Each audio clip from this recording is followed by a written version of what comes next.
The body is clearly here in Oakland Township. The mind may be in the carousel at Newark Airport, but we'll find out. And so Derek is my warm orange safety net.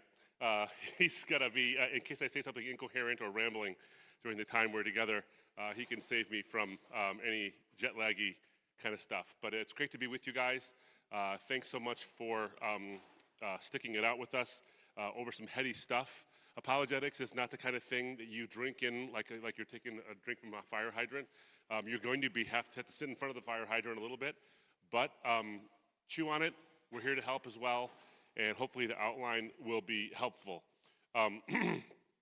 So I want to actually give you this week's essay question ahead of time, okay? It's not in your notes. I probably should have put it in your notes. I did not put it in your notes, but here's what I'm going to say. So I'm going to say it a couple of times so you write it down. The reason why I'm doing it now is what I'd like you to do is look for it during the course of the lecture. Look for what I ask about here during the course of the lecture. That way there's hints of it throughout the lecture itself. Yes, sir? Is something wrong with the sound? Can you guys not hear me? Is there a sound issue? Am I too quiet? Is that better? Oh, okay. I'm a hand talker. I'm Lebanese, man. I do this. And if you listen to me on a handheld, it might sound like I'm going by at 100 miles an hour in a car. I'll try to remember to keep the microphone close to my face. So anyway, I'm going to give you the essay question now so that you guys can look for the answers or look for the material in the course of it. So I'm going to say it a few times, so don't panic. Don't feel like you got to write it all down right away. It's this. How does the design argument build on the Kalam argument? And what key feature shows that design is not by chance? I'll say it again. Yep. How does the design argument build on the Kalam argument?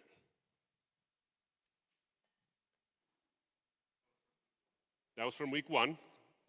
K-A-L-A-M, that was last week's argument. Kalam, we had 2 arguments. We had Kalam and contingency. Just focus on Kalam for now. If you recall right, guys, that was the one where everything that begins to exist has a cause. The universe began to exist, therefore the universe has a cause, that one. So how does the design argument build on that, on the Kalam? And what key feature of the design argument shows that the design of the universe is not by chance?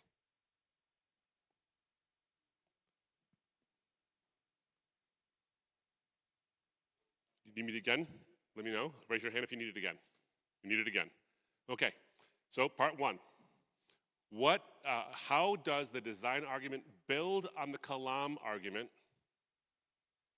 And what key feature of the design argument shows that the design of the universe is not by chance? That the design of the universe is not by chance. So, if you need later on, by the way, if we want to repeat it at the end of the lecture, let me know. I'm happy to do that. I have no problem with that. I'm going to jump into it, okay? And so the notes are there, and the notes are a little more detailed, but it's also going to be a guide because I'm going to give you some more detail over the course of the time we have together. By the way, if I lower the microphone and the sound gets wonky, just wave your hand at me. So if you have a question, that's one thing, sort of like, let's do this. Raise your hand like steadily for a question and wave it wildly like you're in a party if the sounds bad. How about that? That way I'll know to raise it without having to stop and pause. Okay, so the design argument for God's existence is also, the fancy name for it is the teleological argument. And you have it in the title, teleological argument. So the question is, what is the purpose? What is the gist behind this argument? Here's essentially the gist of it. It's an argument that God exists based on what's called the fine-tuning of the universe for intelligent life. the fine-tuning of the universe for intelligent life. Okay, so the universe as it exists now appears to be, and the engineers in the room will understand the whole concept of fine-tuning, because most things that are designed that are intricate and work really well together, that show the hallmark of design, you'll notice that things are finely tuned. They don't just exist and they're left to themselves. They're finely tuned for a purpose. So the design argument is meant to show that given the certain properties of the universe, the way it actually exists, those properties are so finely tuned so that life can exist in this universe that it looks like, to quote one famous physicist, someone's been monkeying with the physics. It looks like someone's been behind all this. That's the gist of it. That if we can show that the universe exists in such a way that life would be impossible unless the universe were tuned finely for life, there would be no life. And it looks like, therefore, someone has been messing around with the physics. So this gives more meat to the Kalam cosmological argument. This is as part of my essay. This gives more meat, the essay questions. This gives more meat to the Kalam cosmological argument, or an added conclusion at least to the cosmological argument. Because remember what the argument was, okay? Here's the review. It's very quick. The Kalam is such a great argument because it's so quick to say. It's got two premises and a conclusion. Okay, premise one, you already know it. If you know it, shout it out. If you don't, I'll just say it. Shive. Yes, exactly. Everything that exists has a cause. Premise two, universe began to exist. Therefore, universe has a cause. Excellent. That's exactly right. Okay, so that argument by itself, all by itself, can tell us that the universe has a cause. Now the question becomes, what kind of a cause? Is it an intelligent cause? Is it a blind force that just creates things and, it's just like the force of gravity kind of a thing? Or is it intelligent? This argument gets you to the choices were made in the creation. So the universe has a cause, and that cause made choices in the universe, which gets you to the whole, that cause isn't just a force, but actually a mind behind it. That's where this argument augments the Kalam cosmological argument. So, where the Kalam says the universe has a cause, and that cause has to be outside the universe, the teleological argument gets you one step closer to what kind of cause was it? Was it a personal, mindful, intentional cause? And the answer we're going to show is yes. So let's go through some definitions first. Again, teleological is the fancy-dancy way of saying design, the design argument. So if you see the teleological argument for God's existence, by the way, if you say the teleological argument for God's existence to your friends and you actually know what you're talking about, just saying teleological automatically gets you a leg up. You're already like, oh, teleological, well, la-di-da. How many syllables are you going to use now? That kind of thing, professor. Be careful, though, because someone might call you on it. So, what does teleological actually mean? So the word teleological comes from the word telos in Greek. And the word telos in Greek means purpose, or the end of something, the aim of something, the purpose of a point. So teleological is the argument that the universe appears to have had a point to it. It isn't just here. There's a point to it, and that point is the universe is created in such a way so that life could exist. It's finely tuned, not just for an artistic sake, or so that the cause of the universe, God, could look at it and say, look how cool that is. It's so that life could actually exist. There's a purpose behind it. Now, when I say that, you got to put a pin in this, okay, because it's important. The purpose is the whole point of this argument, because what we're going to describe later on is some things that come against this argument, and how do we respond to those things that come against it. And the whole point is purpose. If you stick to purpose, you'll be really, really ahead of the game in why this argument's powerful.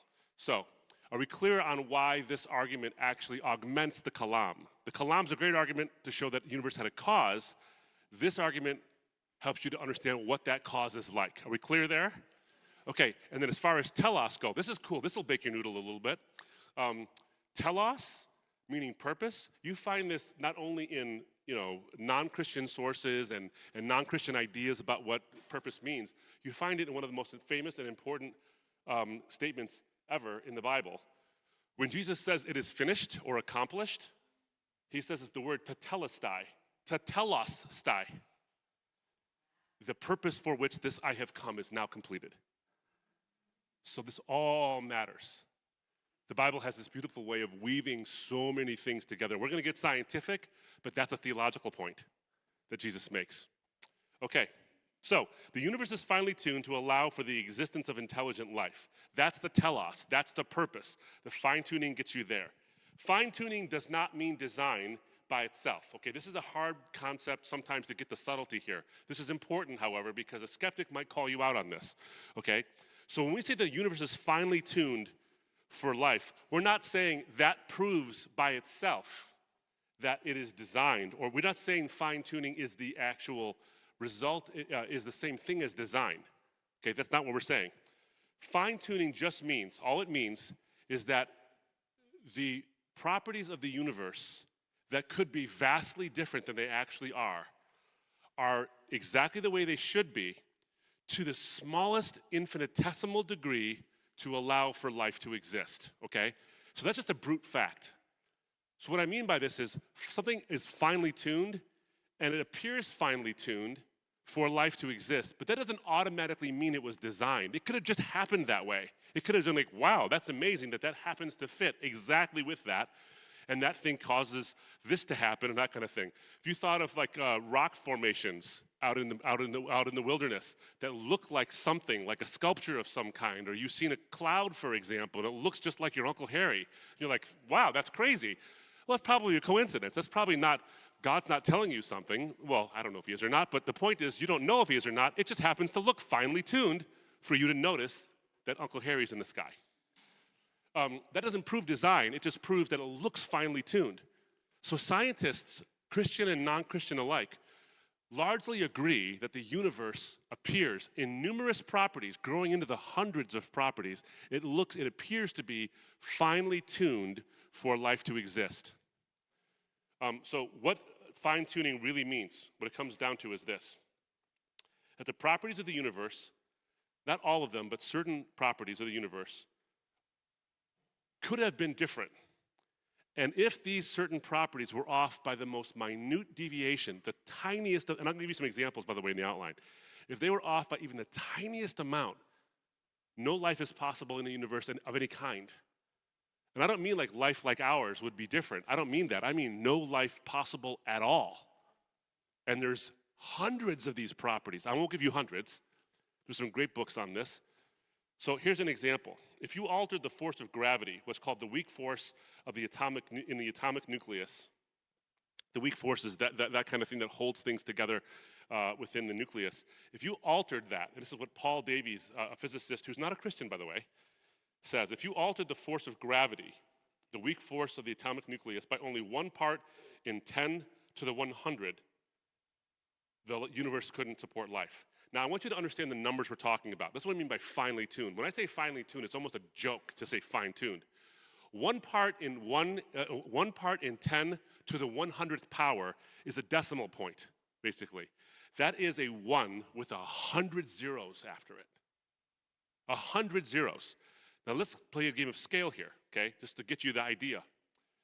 The scale we're talking about, okay? I think this is pretty much right. Do you know how long 1,000,000 seconds is? Okay, 1,000,000 seconds, if I'm not mistaken, is 3 years. You know how long 1,000,000,000 seconds is? 31 years. That's the difference, because it's the order of magnitude, okay? So this is what we're talking about here. Now think about this. 1,000,000,000 seconds is 31 years. 31 years. And it's only 1 order of magnitude higher than 1,000,000. That's a 1 with just 8 zeros after it. 8. Actually, it's 1 with 7 zeros after it. That's 1,000,000,000. A 1 with 100 zeros after it is a number you can't even fathom. They call it a googolplex. That's the name of the number.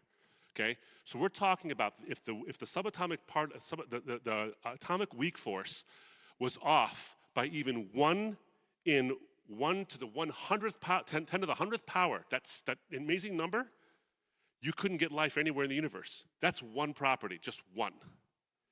That is finely tuned. There are no exactitudes in engineering like that we're aware of in our lives. So essentially, are we there? Are we good so far? Are we clear? Okay.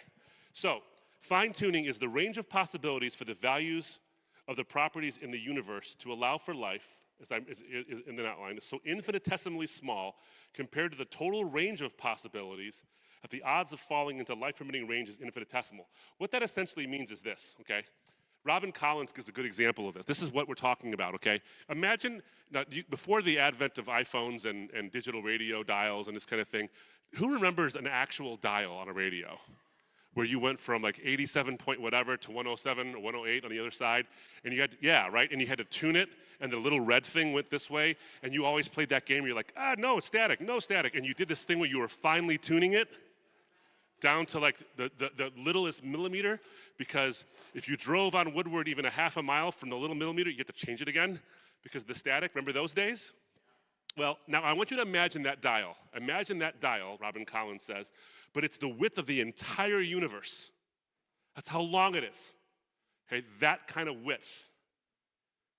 The universe is, we actually don't even know how big, we have a guess as to how big the universe actually is, but with the James Webb Telescope, we're seeing more and more and more that it's bigger than we thought, and it's more mysterious than we thought as well. But imagine a radio dial that big, he says, and the range for this kind of a property that we talk about with the atomic weak force being 1 part in 10 to the 100th part finely tuned, that would be like taking a blind look at a radio dial, the width of the universe, taking the dial, closing your eyes, and then getting it bullseye within 2 centimeters compared to the entirety of the universe. Not to the stage, not to the city, not to the mile between Silver Bell and Dutton. The width of the universe. That is some fine tuning. You think you are impressive because you managed to get, 95 point, whatever stations you listened to back in the day when they had those things, because within like a millimeter. It's pretty impressive stuff. That's what we're talking about fine tuning. Now, nearly all scientists, including atheists, agree that the universe is finely tuned for life to exist. So they agree that the phenomenon exists. They'll say, yep, it looks very, and I'll quote for you quite a few, that it looks like life shouldn't be here. The chances of life being here are infinitesimally small. It's crazy. Things looked fine-tuned. The question is, are they actually fine-tuned for a purpose? That's the question. So the conclusion of the argument that I'm going to present is based on making the inference to the best explanation. Here's what I mean by that, okay? This is a logical term. There are different ways you can come to truth, and one of those ways, the usual way, as a trial lawyer, I can tell you, what you actually ask a jury to do is to draw an inference. You infer what did happen. You try to infer the best explanation possible given the data that you have. You can't always know for certain. You can't always deduct things down to this is absolutely certain. There are certain things that both of me and the defendant or me and the plaintiff in a case agree on what happened. This bad thing or this good thing happened. The question now is what explains that thing? So atheists, Christians, people who are mystical like Paul Davies and others, they have this view that the universe is finely tuned. The question is, what explains the fine tuning? Is it a designer or is it something else? So what we're trying to do as Christians is draw an inference. We're going to infer to the best explanation, which means that given all the data, God as the designer of the universe best explains the fine-tuning of the universe. Did you get that? God as the designer of the universe best explains the universe's design for life. Now, I want you to notice something. That doesn't rule out other explanations. You might have other explanations. There are all kinds of things. Well, isn't it possible that? Well, if you mean by possible, one chance in 1 in 10 to the 100th power, well, yeah, okay, it's possible. But is that more likely than God did it? I mean, there's a lot, so you're inferring to the best explanation. Are we clear on what this means? Okay.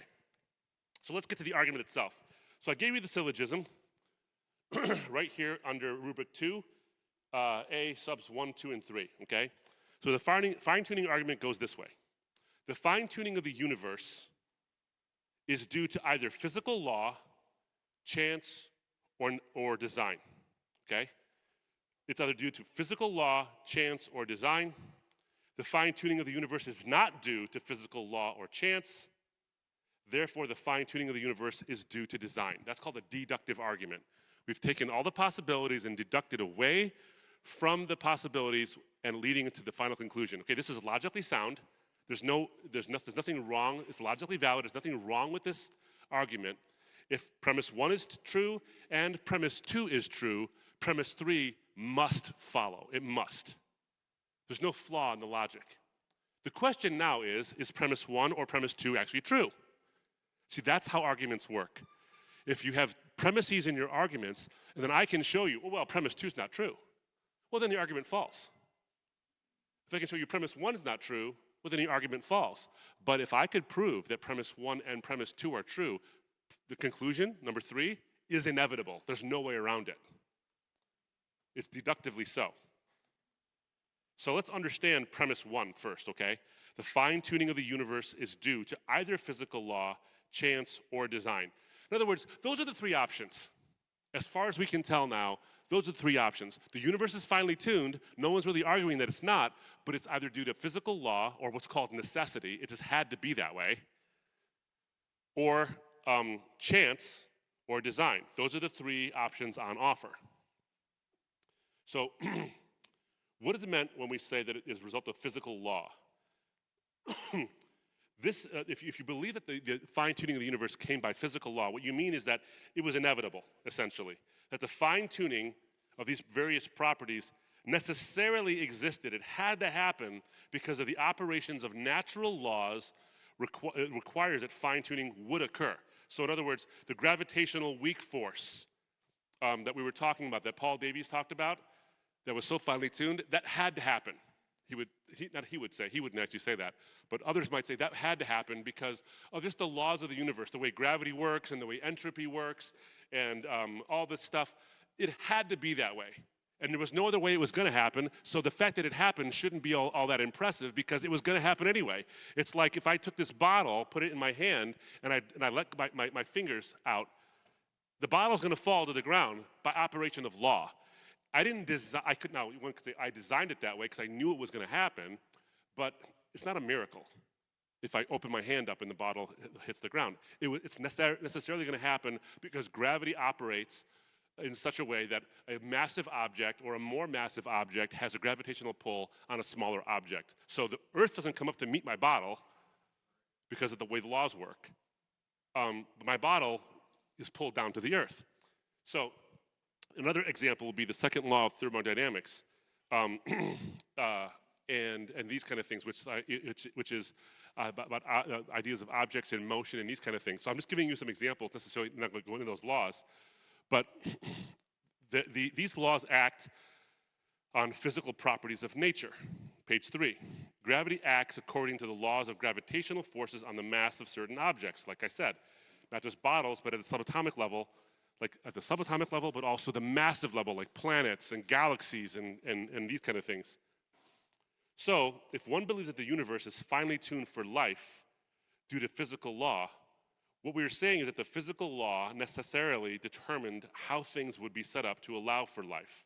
In other words, the constants and the properties in the universe we have right now had to have the values that they have, that fine-tuning. They had to have had that due to some unknown factor that we're not aware of. Because by the way, and no one disagrees with this, this idea that it all had to be this way, some might make this conclusion, but there's no real argument and there's no real proof that, oh, it had to be this way because of this, this, and this.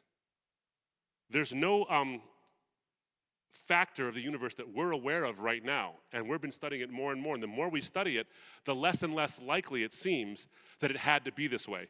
So this idea that it had to be this way eventually, this is actually not a strong argument against the fine-tuning.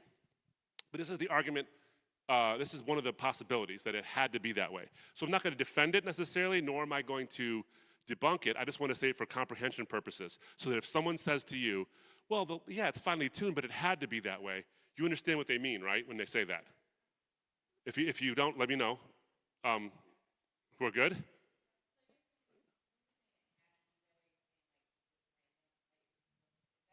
No, that's different. So the second part's that way. So no, they're saying it wasn't designed. So yes and no. So the answer to your question is yes and no. I want to make sure we understand the difference between random and coincidence.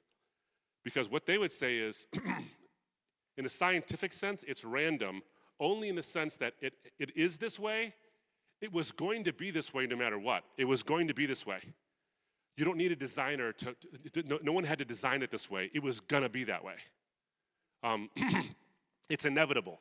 The laws of nature work in such a way that the universe is this way because it had to be that way. So if it had to be that way, then you have no designer in mind. In that sense, it's random because there's no telos, there's no purpose. It's just that way. It's not by coincidence. If you're thinking random, like chance, that's the second part of it. Either necessity, it had to be this way, like gravity operating, like absent God holding the bottle up right now, if I dropped it, it would fall. It's necessarily going to fall. They'd say the universe is like that. All this stuff that looks designed, it just looks that way, but the universe had to be this way. So there's no design. We don't need a designer because it had to be this way anyway. That's what I'm saying. Is that clear? Yeah. Random is more on the chance issue. So that's the second part. I'm glad you asked. Are we good so far on this? Okay. So the second part is the universe could have been fine-tuned as a result of chance.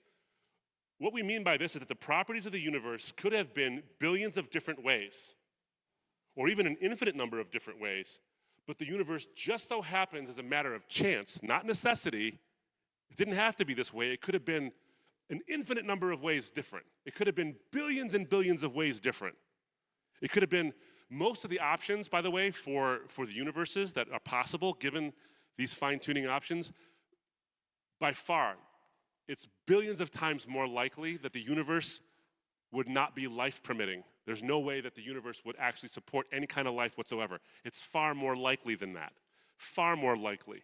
Those who say chance would say, yeah, I agree with that. Some might not say it, but a lot of them would say it. Saying, but the universe just so happens, by pure random chance, to be life-permitting. I know that the possibilities were far more likely that it would be non-life-permitting, but it just so happens to be life-permitting, and that's all we need. We don't need a designer. It's just chance. So you see the distinction. Necessity means it had to be that way. Chance means it didn't have to be this way. It could have been way different than this, but it just so happens to be this way. Are we clear?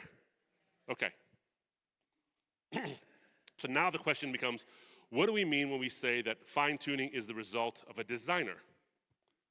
Remember, we're still on premise one. The premise one of the argument goes, the fine-tuning of the universe is due to either physical law, chance, or design.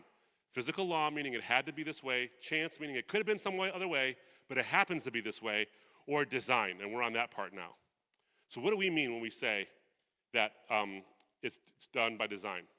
What we mean is that an intelligent and powerful being made specific choices about the properties of the universe to allow for life to exist. That it wasn't random and it wasn't necessary, it's that it could have been vastly different than this. And it was likely to be vastly different than this, but a powerful and intelligent creator chose to tune things so that life could exist on this universe. That's what we mean by design. No one really debates premise one. Okay, premise one is not where the debate is, unless they come up with a fourth argument or a fourth option. Premise one of the argument is not really debated. All of the debate happens at premise two. All the debate happens at premise two, so we're not going to defend premise one because everyone kind of agrees. The fine-tuning of the universe is either due to physical law, it had to be that way, random chance, or design. Those are the three options. So no one really spends any time there in our arguments. Not usually. So we're going to spend most of our time on premise two. Premise two, as you recall, is that the universe, the design of the universe, is not due to physical law or chance. So we're deducting from the possibilities of the three possibilities, physical law or chance, we're deducting those away so that we arrive at the only explanation that's likely, which is design. Okay, so you see how the argument works? Okay, so let's get into premise 2.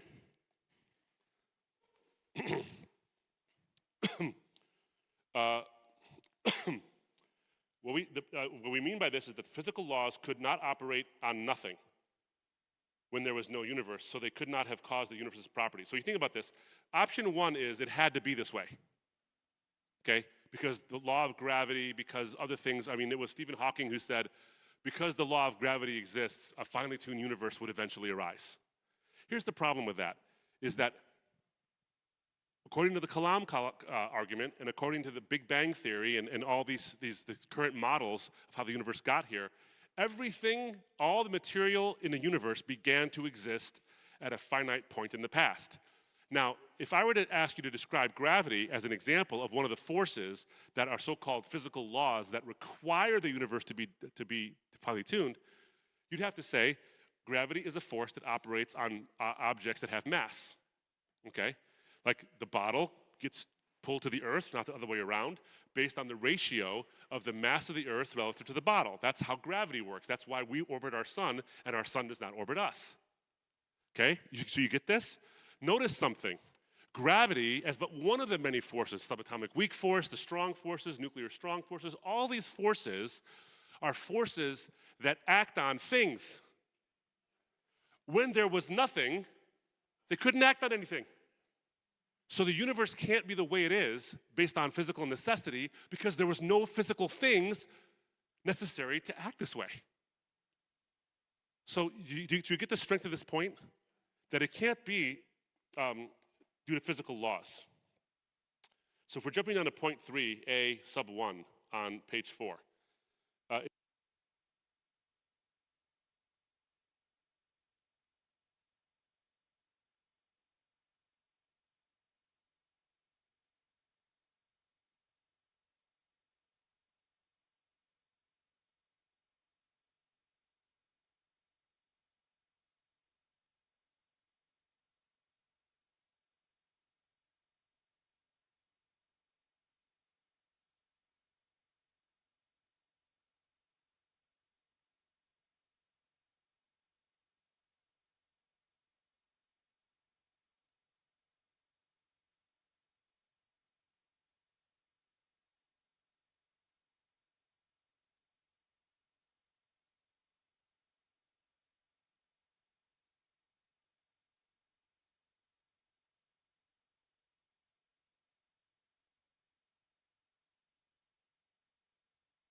Oh, ha! So you said, is there a sound issue? And apparently the sound issue is that I wasn't. By the way, as a speaker, I can tell you, it's almost impossible to know from this angle. Yeah. Well, I'm glad that somebody found out. All right. So I just got off the plane from India. No, I'm kidding. I'm not going to go back that far. Do we have any comprehension questions, issues so far, given the sound issue? Are we still good? Okay. So let's respond to the multiverse. This is made popular by all the Marvel movies and the Spider-Mans and the Everything Everywhere All at Once kind of movies. So the idea here is that our universe is one of an infinite number of universes that are out there, and because there's an infinite number of universes, the chances of a life-permitting universe happening are one. It's going to happen. Because given an infinite number of tries, you're going to roll the dice eventually and get there. So those big numbers I mentioned before, those are inevitable in an infinite number of tries. Do you see how that works? Sorry? Yeah, and we happen to be the one that works. Because if there's an infinite number of tries, here we are. And this goes what's called the anthropic principle.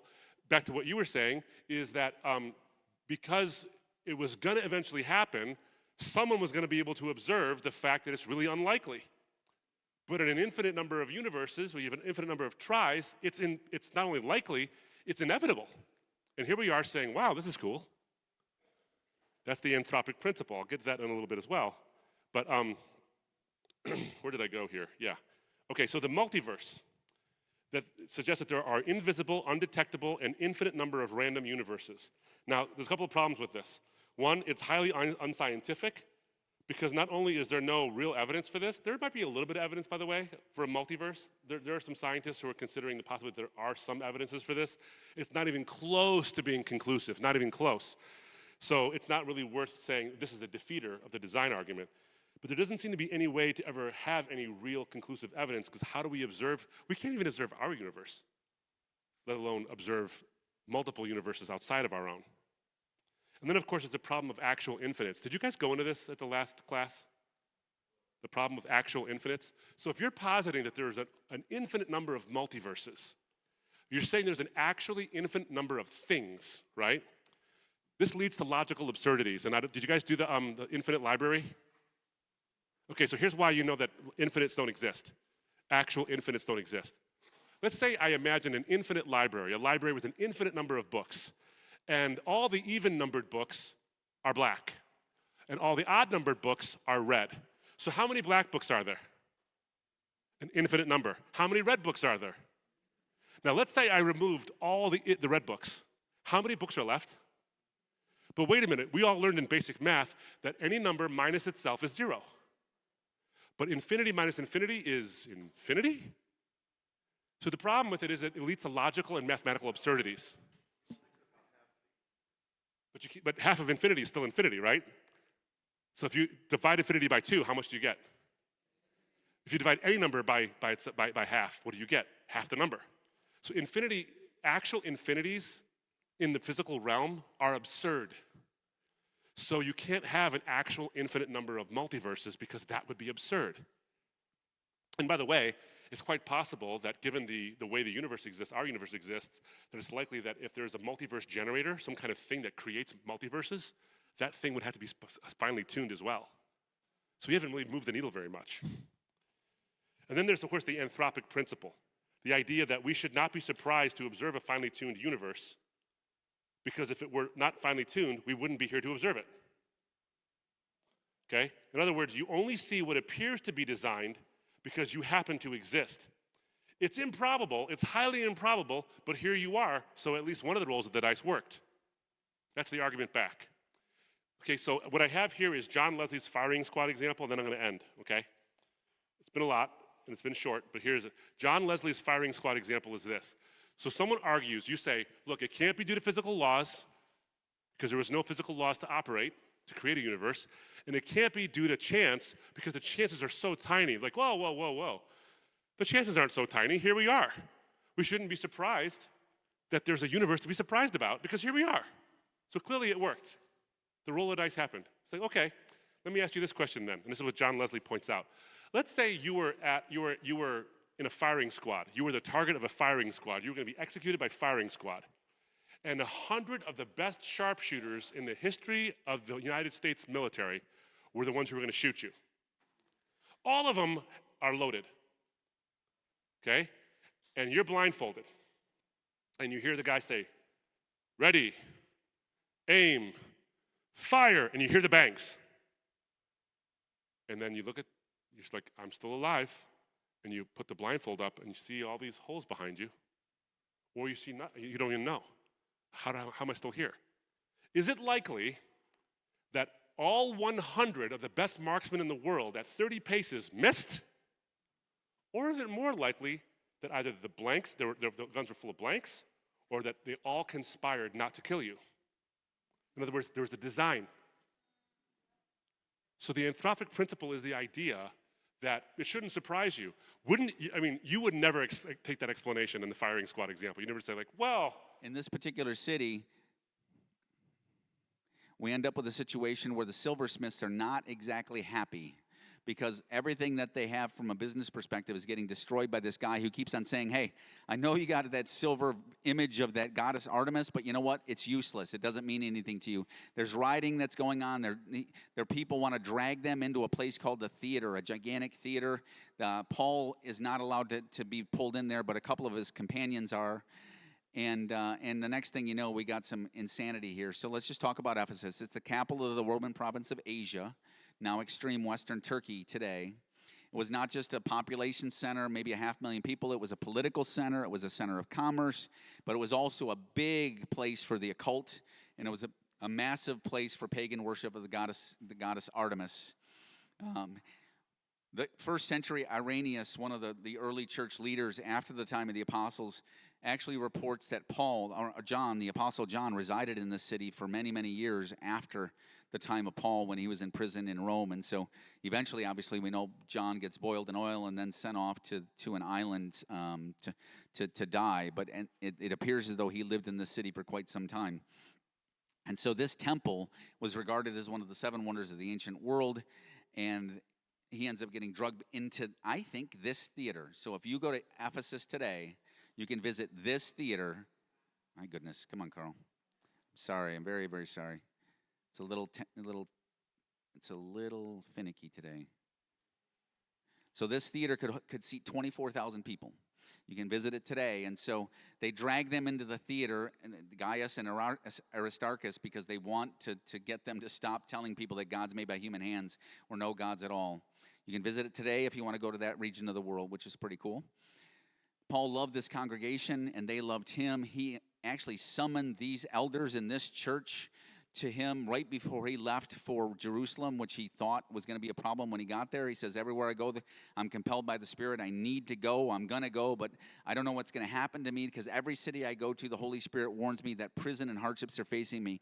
When he was ready to make that trip, just before he got on the boat, he called for the people in Ephesus, this church, to come down to him and pray with him and send him off to this moment in time when he knew there was going to be suffering and it was going to result in a bad outcome. It didn't mean that he didn't take the trip. He knew he had to go, but he knew it was going to be problematic. And so these are the people that prayed over him before he went. Guys, are you pioneers? Are we actually pioneering it today? Come on, I just love it. And so this particular church is a church that meant something to him. And so when he writes to them with some very particular purposes, which you will be able to go through in your slides after class tonight, because they're not going to be here tonight. And so that's the second book that we read this week. The third book is the book of Colossians. By the way, he never did see this congregation again. We know he wrote this letter to them, and he opens his letter reminding them that God had chosen them from before the beginning of time. He reminds them of the Holy Spirit seal inside of them, and he lets them know that they might really know the hope to which they have been called to. The beginning of our growth track in this church is actually out of the book of Ephesians. He reminds them of who they used to be in chapter 2. Won't go into it, but he lets them know that it is by grace you have been saved through faith. And then he says, hey, we're God's handiwork, created in Christ Jesus to do good works. Again, you've been set apart on purpose, for purpose, with a purpose, right? So let's keep going.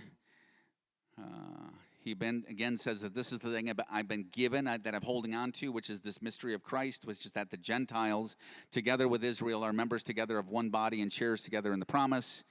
He describes himself as a servant of this good news. We talked about that so many times. And it's really his purpose, and he won't let go of it. And he does this in every one of his letters. And Paul says that his purpose, which is to make plain to everyone the administration, is to plant the churches, and then the churches will make it known to everyone, right? Not just to some people.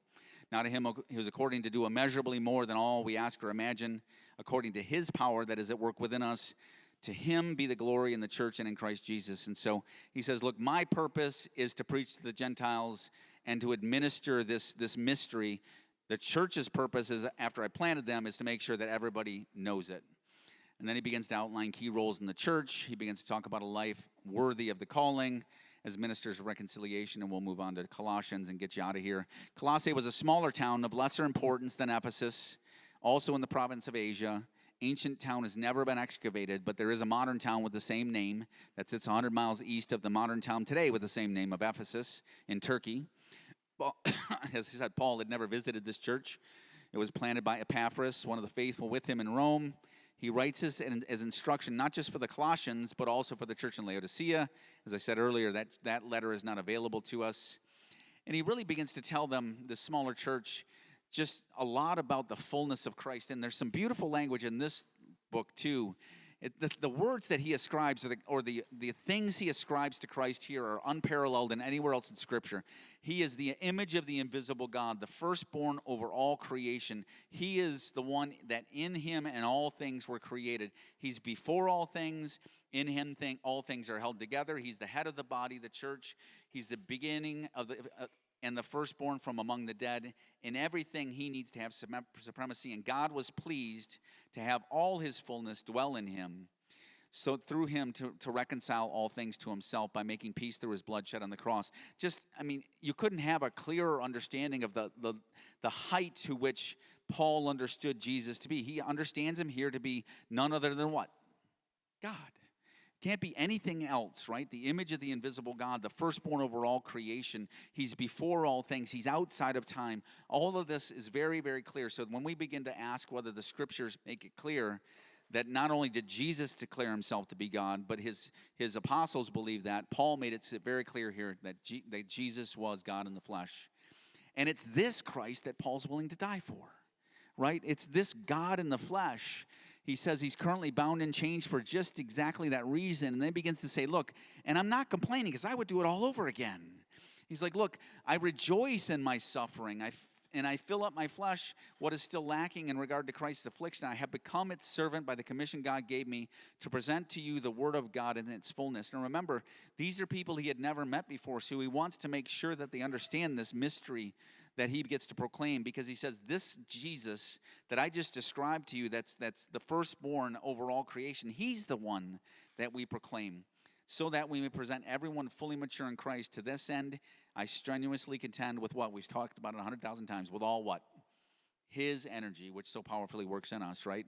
And so when we get exhausted, when we think we can't do it anymore, you're right, you can't. But if we strenuously contend, we always have the energy, because it's not our energy that we're contending with. It's his energy that we're contending with. And then the power comes of the Holy Spirit, and all things get accomplished. And then this is just a little letter from Philemon. Many people ask why this book's even in the Bible. I actually love this little book. It's the only letter that we have that's written to an individual. This Philemon was a man of means. He was a man that owned a slave named Onesimus. That slave made his way to Rome. He escaped from his master. But it turns out that he ended up with Paul. Paul leads him to Christ. Philemon, turns out, was a personal acquaintance of Paul's. The very first verse tells us that they really did know each other well. Maybe they knew each other from Ephesus, who knows, because this guy's from Colossae. But Paul sends him this letter along with his slave and says, hey, I'm sending something back to you.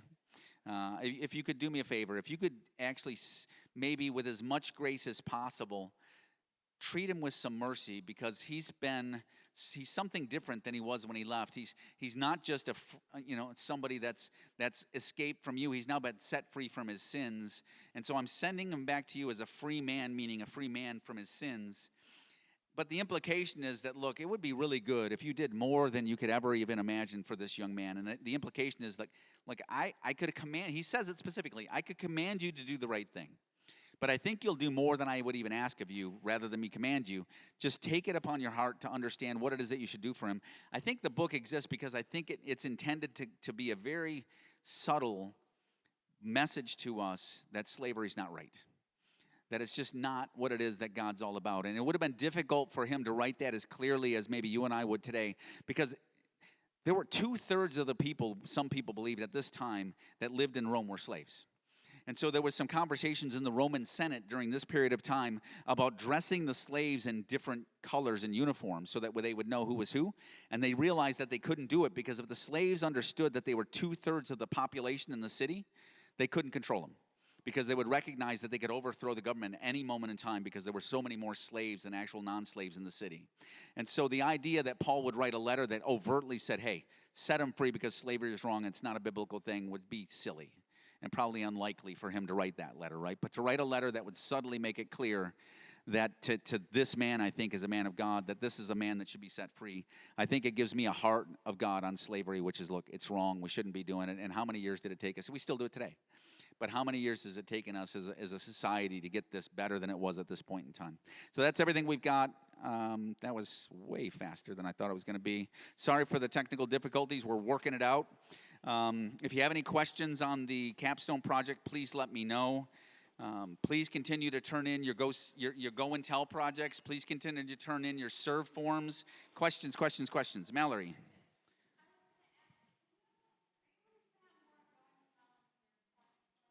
Yeah, so I think I uploaded them, but if I didn't, I will upload it again this week, and I'll bring some next week. Another question, Nancy.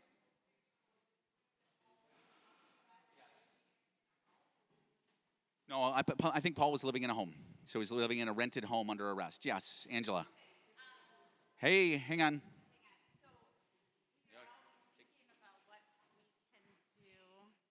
To thank you for all that you have done for us and how much you have changed our lives. And I was praying on it a lot.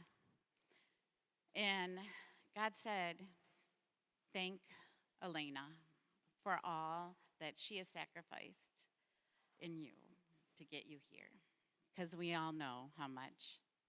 So this is for Elena. From all of us.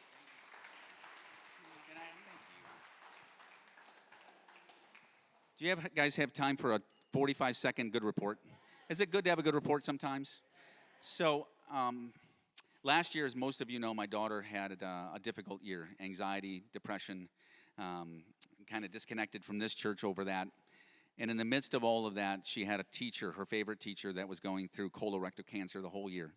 And there were times when he would collapse in class while trying to teach. At the very end of the year, one of her best friends died unexpectedly and surprisingly in an accident in a hot tub. And so my daughter had just a very difficult year, and she ended up getting good grades, but she had a really difficult year, and we were really taking time to get her the counseling and everything else that she needed. And so she almost completely disconnected from OC other than Sundays. And my wife suggested she visit one of her friends' youth groups, really a young adult ministry, about 50 days ago. And she didn't want to go, but she went. And she had an encounter with Jesus there. She literally turned over her anxiety, her depression, and her entire life over to him. And this group of about a dozen people is now about 50. And they've led 17 people to Christ this summer. A number of them, one of them, my daughter actually baptized several of them. She was the one that actually preached the gospel and led them to Jesus. All of those people are being discipled in a church in Fenton, Michigan. And so my daughter is doing great. Absolutely doing fantastic. She's actually back in school at the beginning of this year, and her teachers are going, what happened to you this summer? And this is a direct quote. She says, I've told you what happened to me this summer. Jesus happened to me this summer. And it would be good if you grabbed onto the same thing that I did, because he can solve every problem of yours as well. Amen?